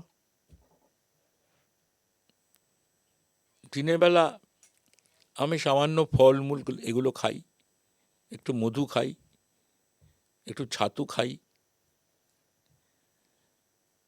বিকেলে চা কফি বিস্কিট, সন্ধ্যেবেলা হয় দুধ ছাতু, নইলে 2 চামচ ভাত, একটু ঝোল। ভালো আছেন? ভালো আছি, আমার কোনো ব্যাধি নেই। সেটা কি মানে পুলিশ হয়েও পুলিশ হতে পারেননি বলেই? আবার তার সঙ্গে একই সঙ্গে আপনি কিন্তু বলছেন যা করেছেন বেশ করেছেন। এর সঙ্গে পুলিশের কোনো সম্পর্ক নেই। পুলিশ শুধু আমার জীবিকা ছিল। আমি মানুষটি স্বতন্ত্র। কলকাতা পুলিশের এত অনুষ্ঠান হয়, কোনোদিন ডাক পেয়েছেন? আমাকে কেউ ডাকে না, কিন্তু রিটায়ার্ড পুলিশ অফিসারদের একটা সমিতি আছে, তারা আমাকে ডেকে নিয়ে গিয়ে তাদের প্রেসিডেন্ট করে দিয়েছে। কি হয় রিটায়ার্ড সেখানে? সেখানে কি প্রোগ্রাম হয়?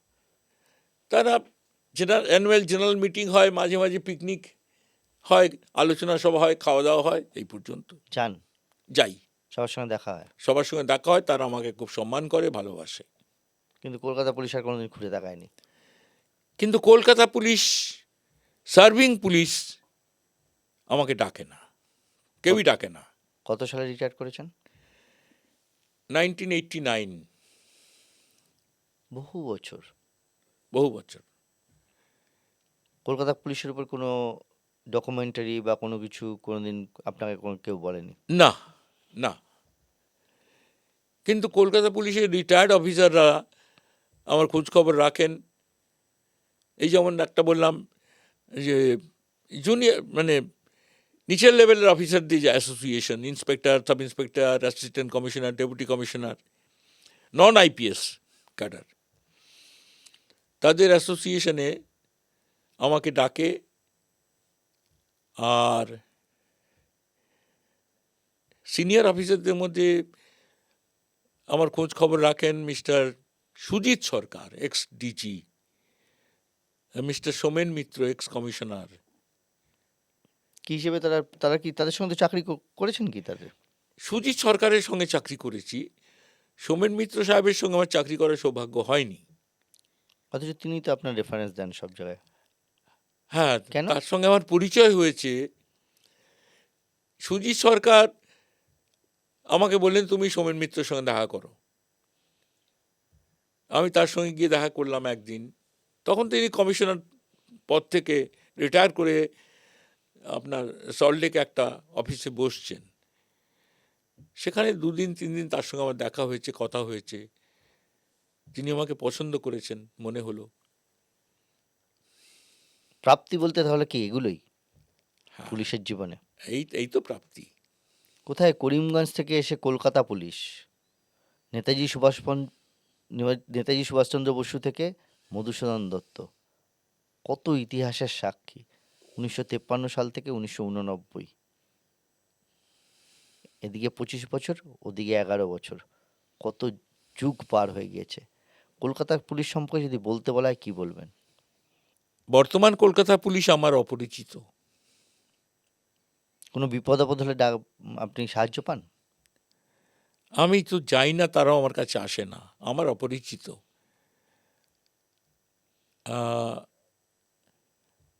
এবং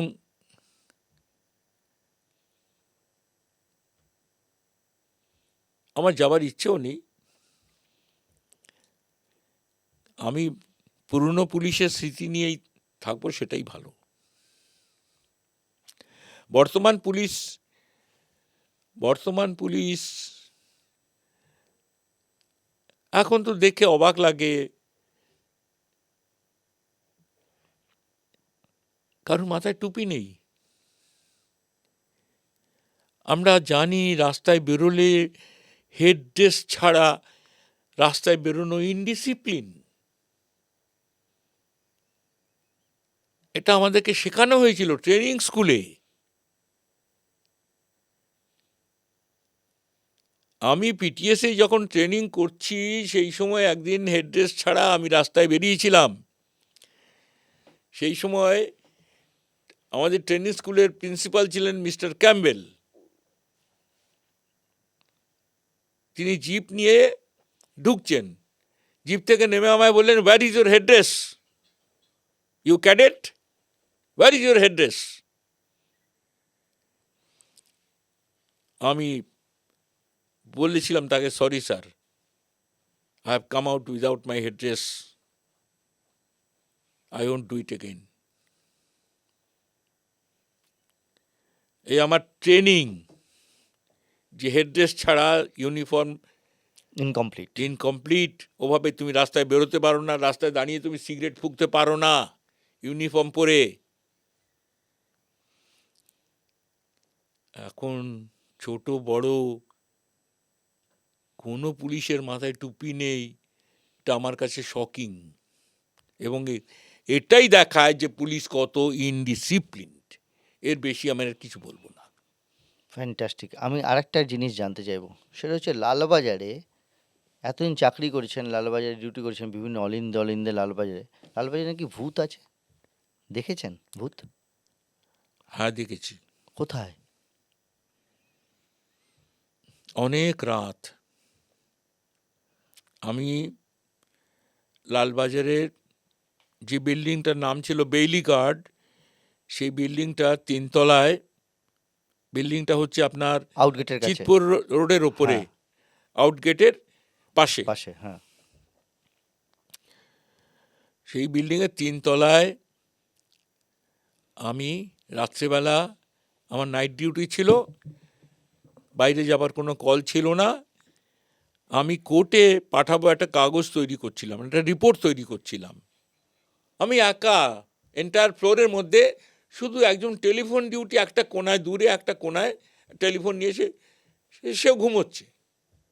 অত রাত্রে জেগে থাকার কোনো কারণ নেই, টেলিফোন ডিউটি।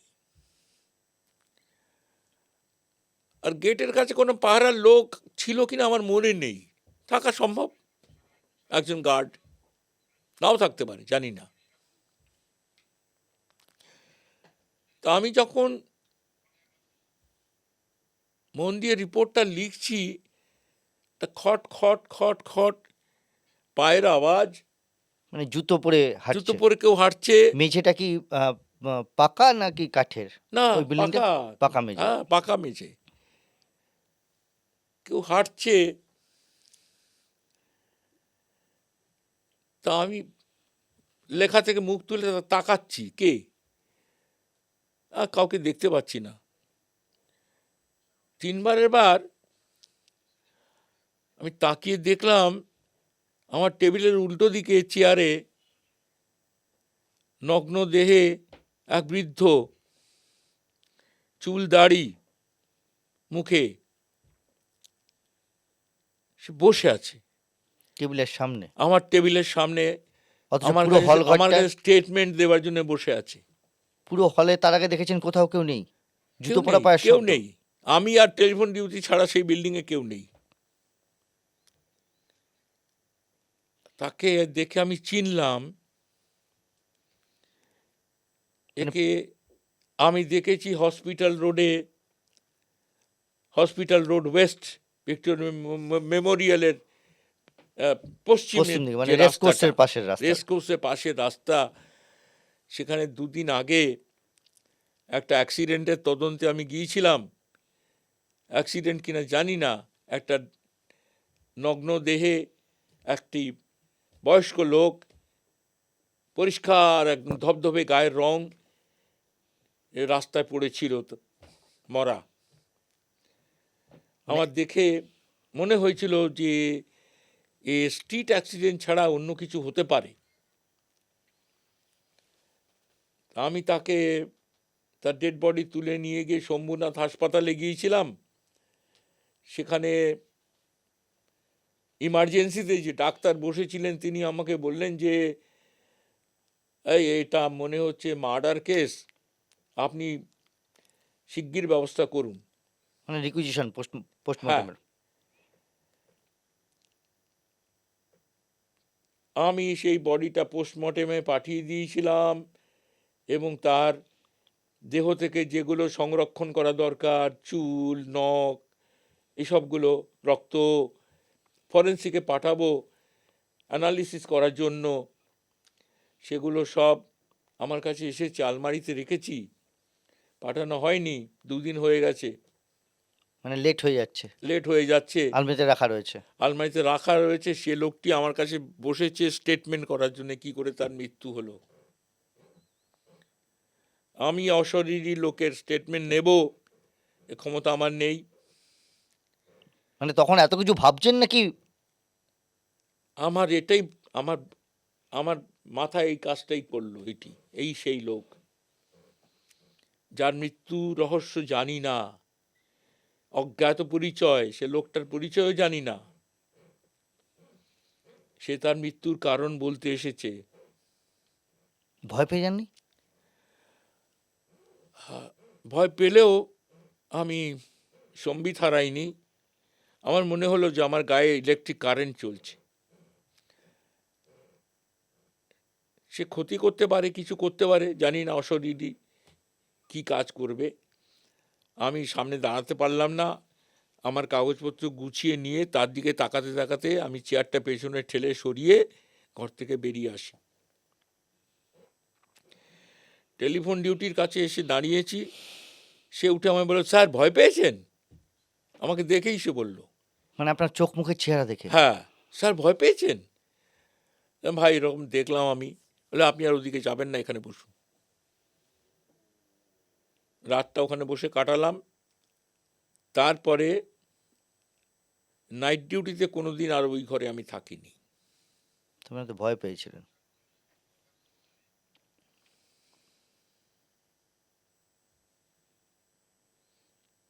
মনে পড়ছে দৃশ্যটা?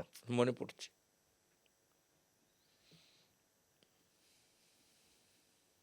ওখানে আর ডিউটি করেননি?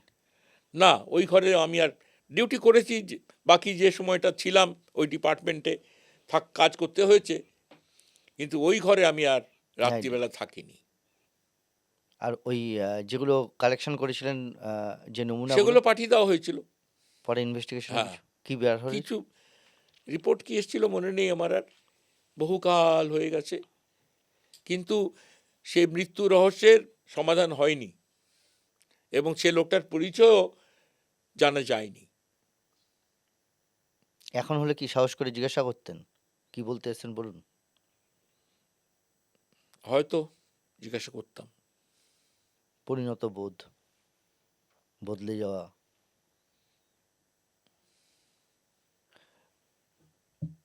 কলকাতা পুলিশের বা রাজ্য পুলিশের অধিকাংশ অফিসারের হাতে দেখেছি প্রচুর আংটি। আপনার হাতে কোনো কিছু নেই। আংটি দিয়ে কি হবে? পাথর ধারণ করে, বিশ্বাস করে বাঁচাবে। এটা কি পাপ? না, পাপ পুণ্য জানি না, পাথরে আমার বিশ্বাস নেই। নিজের ভাগ্য নিজের কাছে আর ভগবানের হাতে। কিন্তু ভূত দেখেছেন বলছেন, আপনি ভূতে হ্যাঁ। বিশ্বাস করছেন? ভগবানকে বিশ্বাস করেন? শুনুন, বলছি। আমি ভগবানকে বিশ্বাস করি, তিনি সচ্চিদানন্দ পরম ব্রহ্ম। শ্রী অরবিন্দ যাকে বলেছেন সুপার মাইন্ড, সুপার কনসাসনেস। কোনো উদাহরণ আছে? পেয়েছেন জীবনে এরকম কোনোদিন? ভগবানের কাছে কিছু চেয়েছেন, সেটা হয়েছে? কোনো অপরাধী হ্যাঁ, অপরাধী ধরার ক্ষেত্রে হ্যাঁ, হয় নাকি এরকম? হ্যাঁ। ইনভেস্টিগেশন না আমি কখনো? একবার বললাম, আমি বাড়িতে আমি পার্ক স্ট্রিটে থাকতাম, আমার কোয়ার্টার্স পার্ক স্ট্রিট, আর আমার বাজার ছিল পার্ক সার্কাস।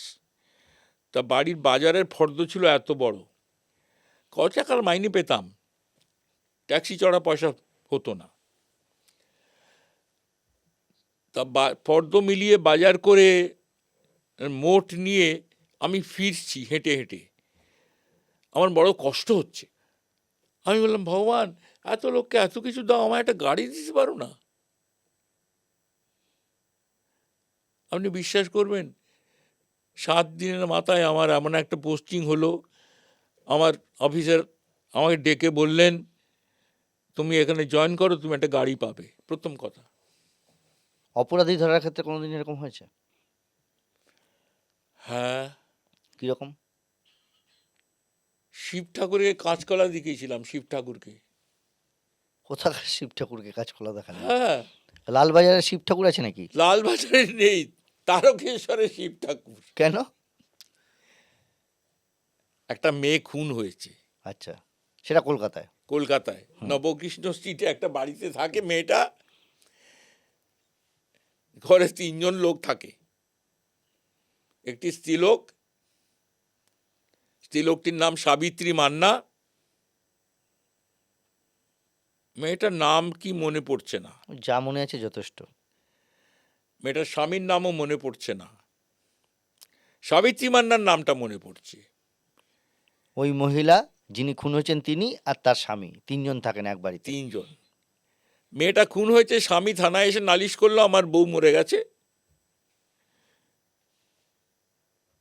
তো বাংলা বলে না, বেড়ে বেটাকে ধর, যে তোর বউ মরেছে, তুই কোথায় ছিলে? তুই নিশ্চয়ই খুন করেছিস, তুই আগে গারদে ঢোক, তারপর কথা।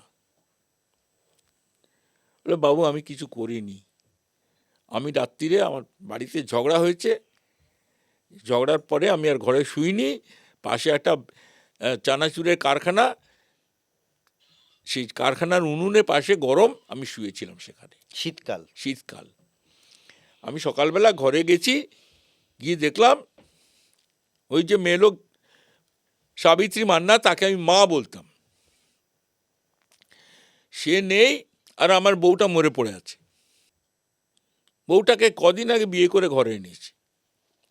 পোস্টমর্টমের প্রফেসর জেবি মুখার্জি লাশ চিরে আমাকে বললেন যে এটা থ্রটলিং কেস, গলা টিপে মেরেছে, ওই বউটাই মেরেছে, ওটাকে ধরো। আচ্ছা, কেস হিস্ট্রি ওনাকে বলতে হয়েছে সমস্তটা।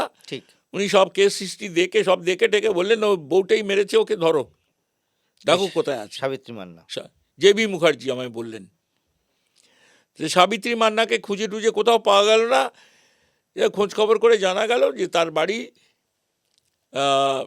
ঠাকুরানী চক বলে, বোধহয় দামোদর নদী, নদীর পারে একটা গ্রাম, আরামবাগ থানার কাছে।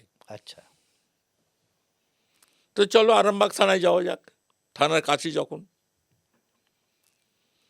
আরামবাগ থানায় গেছি রাত 3টে, যাচ্ছি তো রাত তখন 12টা হবে। দেখি এক উঁচু জায়গাতে বাতি জ্বলছে। আচ্ছা, অত উঁচুতে বাতি কিসের রে? তো একজন গাড়ির মধ্যে, আমরা 5-6 জন ছিলাম, একজন বলল জানেন না ওটা তারকেশ্বর মন্দির। তারকেশ্বর মন্দির, আমি কোনোদিন মন্দিরে আসিনি। আমি কাঁচটা নাবিয়ে বললাম, বাবা তারকনাথ, তোমার তো অনেক কেরামতি শুনেছি, যদি আসামিকে পাই তো তোমার পুজো দেবো, না পাই তো এই কাঁচকলা। মজা করেই বললেন। মজা করেই বললাম। ঠাকুর দেবতা নিয়ে মজা করা উচিত না। তখন করতেন? হ্যাঁ। তো আরামবাগ থানায় গেছি, দারোগাবু টেবিলের ওপর মশারি খাটিয়ে ঘুমিয়ে আছেন, মুখখানা একদম যেন তুলে এনে বসানো জোসেফ স্ট্যালিন, ওই রকম মোচ, বাবা, ওই রকম মোটা চশমা, আর মুখখানা ওই রকমই।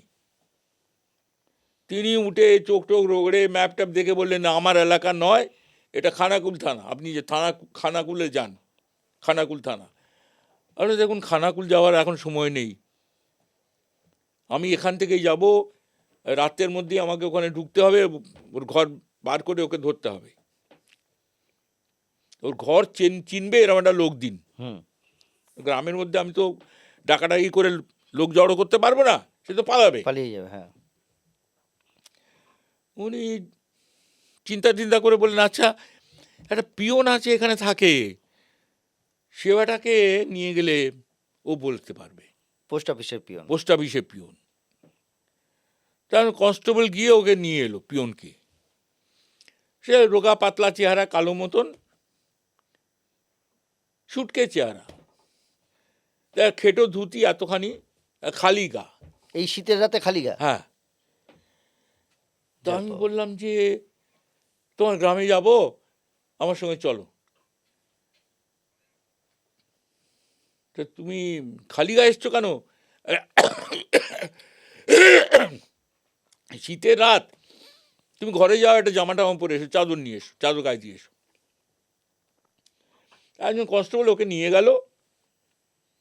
তা 5-10 মিনিট গেছে, ফিরে এসছে চাদর গায়ে দিয়ে? চাদরটা গায়ে দিয়ে।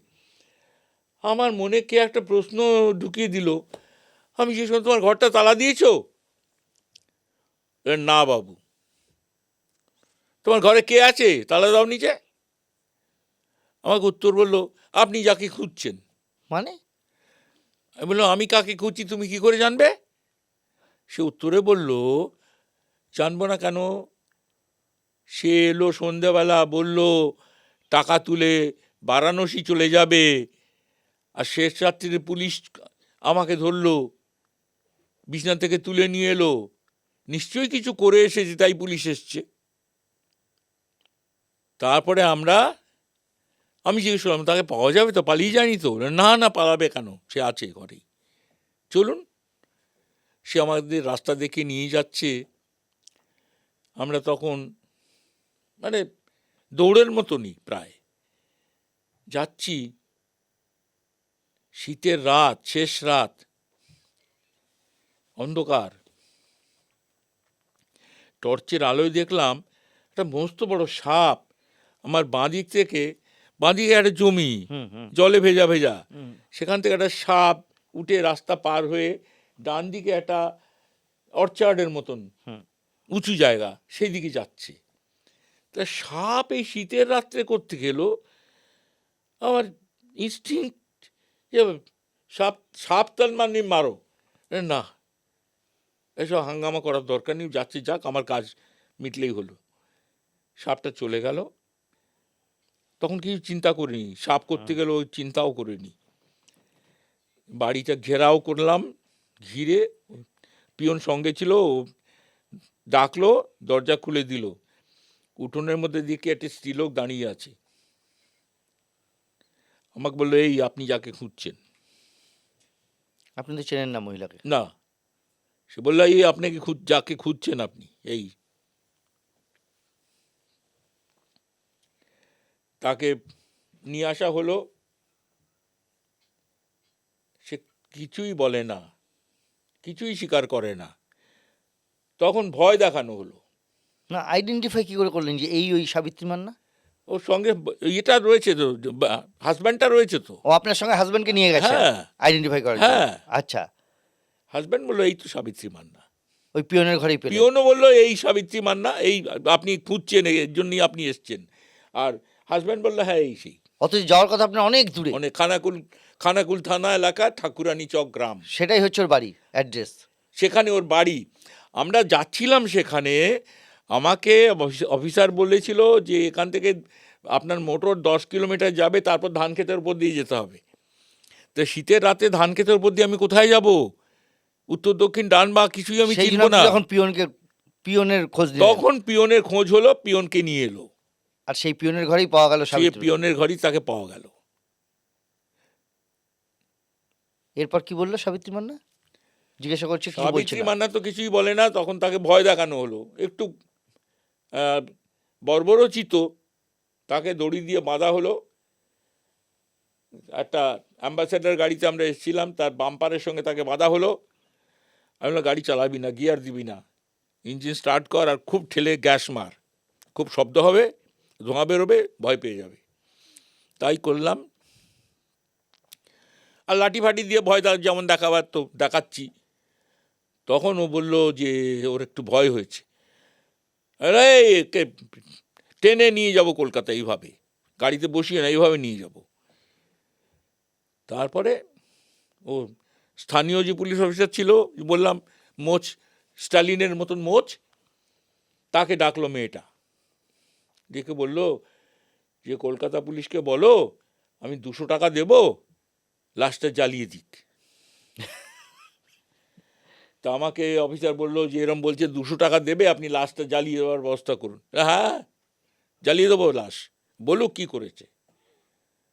তখন ও আমাকে বলল যে আমি গলা টিপে মেরেছি, 70-এর কি শেষ রাখতে হয়, 70-কে নির্বংশ করতে হয়। মানে শত্রু কেন হতে হবে?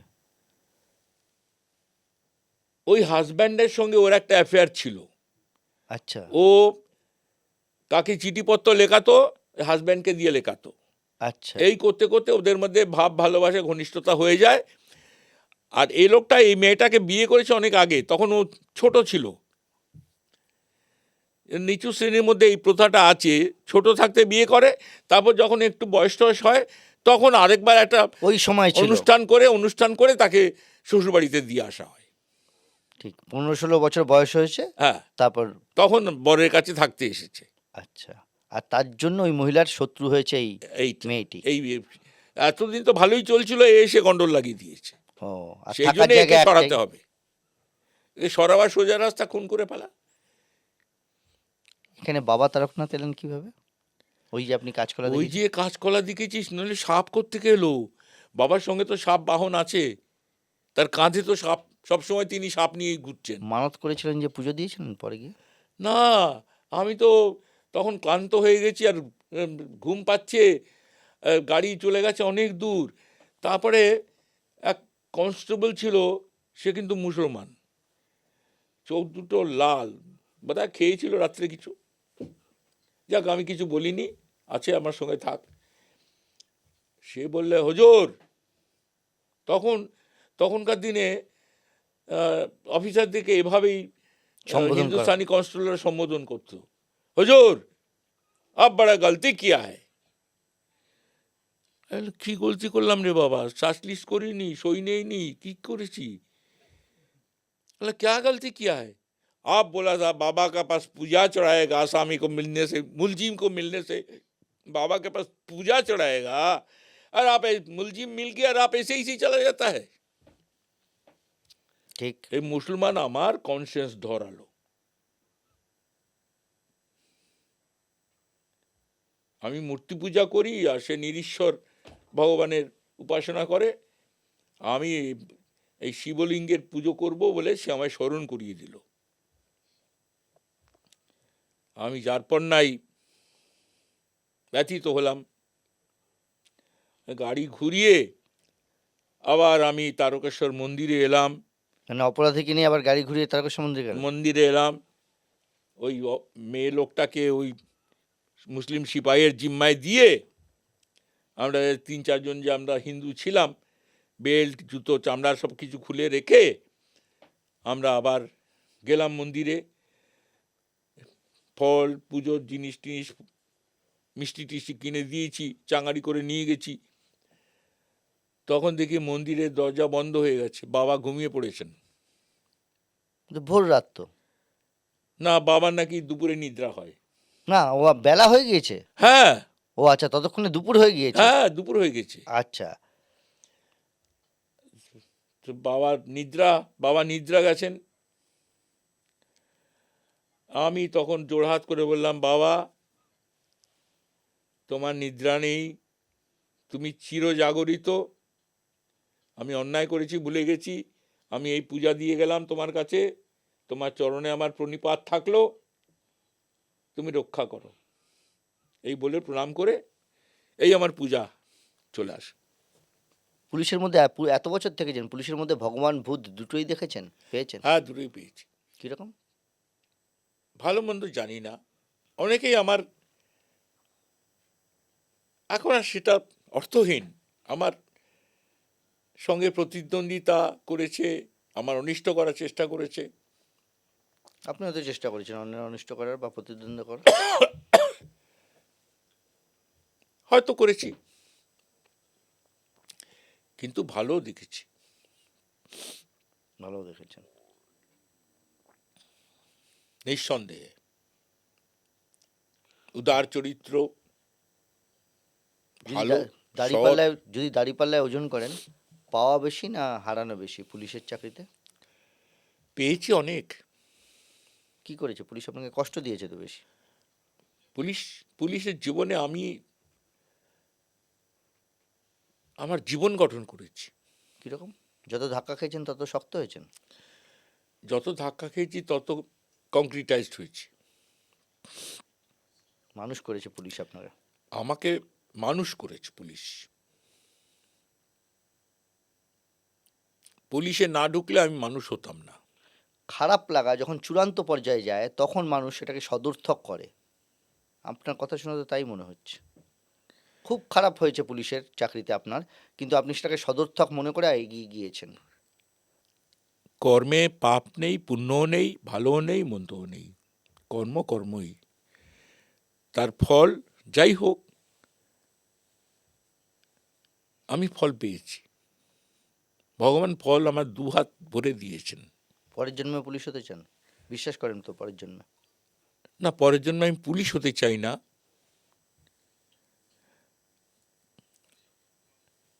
আমি পরের জন্মে আসতে চাই আবার জীবনকে ভোগ করব বলে। এই জীবন ভোগ করা হয়নি, এবারে জীবন। আবার নতুন করে, আবার নতুন করে তোমায় নতুন করে পাবো বলে হারাই ক্ষণে ক্ষণে। এই জীবন হারাবো, আবার নতুন করে জীবন পাবো। সোল ইজ ইমর্টাল,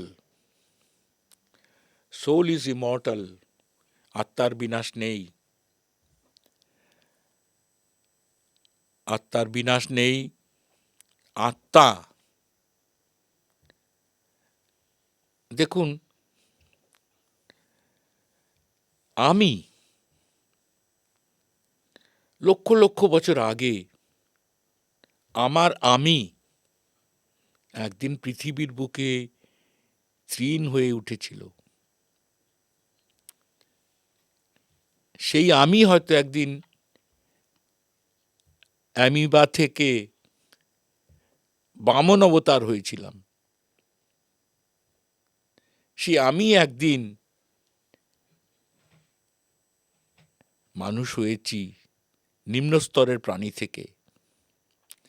এই যে আত্মার ইভলিউশন, এটা সত্য। এই যে জার্নি, এই জার্নি সীমা থেকে অসীমে পৌঁছবার জার্নি, এই জার্নি